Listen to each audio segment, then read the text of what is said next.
अध्यक्ष साहब इजाजत है।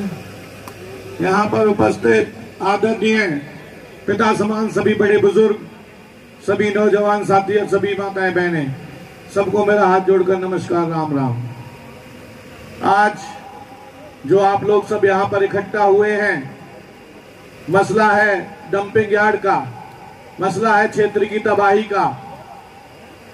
क्योंकि मुझसे पहले अभी सभी वक्ता आपको बहुत अच्छे तरीका से इसके नुकसान भी बता के गए हैं, तो मैं आप सबसे सिर्फ ये कहना चाहूंगा, भाइयों सरदारों, हमारे बड़े बुजुर्ग भी कहते थे कि जर्जर जायदाद के ऊपर इंसान को अपनी जान भी देनी पड़ जाती है।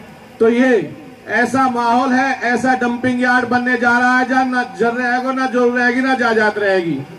सब बीमारी तड़प तड़प के समझ लियो अस्पताल में सरदारों लेटे रहेंगे। तो मेरा आप सभी से यह अनुरोध है।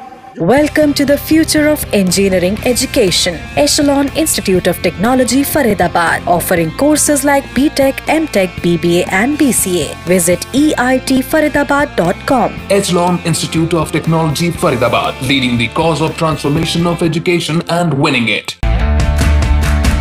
जो यहाँ पर लोग आए हुए हैं, मुझे लगता है कि वो सब लोग जान चुके हैं, तभी यहाँ पर इकट्ठा हुए हैं कि इस डंपिंग यार्ड के इस क्षेत्र पे क्या क्या प्रभाव पड़ सकते हैं।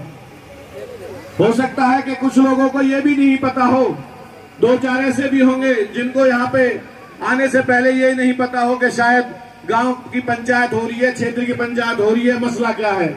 लेकिन यहाँ पर आकर सबकी समझ में यह आ गया है, अगर ये डंपिंग यार्ड बना तो क्षेत्र की तबाही होगी, जिसे रोकना बहुत जरूरी है। ये आप लोग समझ चुके हैं। यही बात हमें यहां से निकलकर हर उस नागरिक, हर उस इंसान को समझानी है जो 10 क्षेत्र के दायरे में आते हैं, क्योंकि ये बात यहां से इसी पंचायत से खत्म नहीं हो जाती सरदारों। यहां से तो इस डंपिंग यार्ड को रोकने की शुरुआत होती है। तो यही बात जब हम लोगों को बताएंगे, समझाएंगे, तो मुझे पूरा विश्वास है कि इस तबाही के बारे में जब लोगों को पता चलेगा, तो अगली पंचायत चाहे अध्यक्ष साहब यहां करें, चाहे डीसी ऑफिस में धरना दें, ये भीड़ हजारों लाखों में हो जाएगी। तो अपने इस जोश को बरकरार रखें, क्योंकि हमें अपने लिए नहीं, इंसान अपनी औलाद के लिए तो करता ही है, लेकिन यहाँ कई कई पीढ़ियों के लिए हमारा फर्ज और कर्तव्य बनता है कि इस डंपिंग यार्ड को रोकें। इसका बहुत बड़ा प्रभाव पड़ने वाला है। और जैसे भी यहां से जो पंचायत फैसला करती है, हम बिल्कुल तन मन धन से उसके साथ हैं। मैं चाहता हूं, जैसे बताया कि कल यहां से टेंडर छूटने वाले हैं, तो सरदारों, हमारे फरीदाबाद की जो मां है, जिसको ऊपर जिम्मेदारी है, वो है डीसी जिला कलेक्टर। हम उसके सामने सुबह ही जाके या जैसे भी निर्देश करे उसके सामने जाके अपना दर्द रोएंगे, तो हमारी बात वो जरूर सुनेगा।